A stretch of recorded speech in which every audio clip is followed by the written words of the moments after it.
Speak sponsored by rxcardclub.com.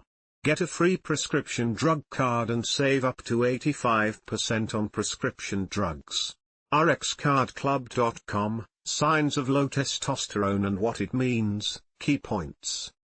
Low testosterone can cause symptoms like low libido, muscle weakness, and depression in males, and low energy, hot flashes, and thinning hair in females. Causes of low testosterone include aging, medical conditions, stress, and medications.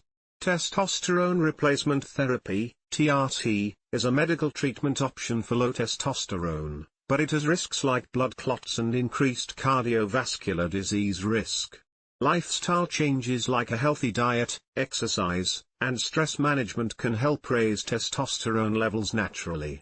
Normal testosterone levels in females range from 15 to 70 nanograms/Dl.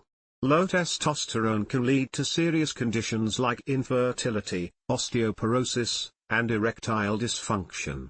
If experiencing symptoms of low testosterone, it's important to see a healthcare provider for proper testing and diagnosis. rxcardclub.com. Get a free prescription drug card and save up to 80% on prescription drugs. Less than /speak.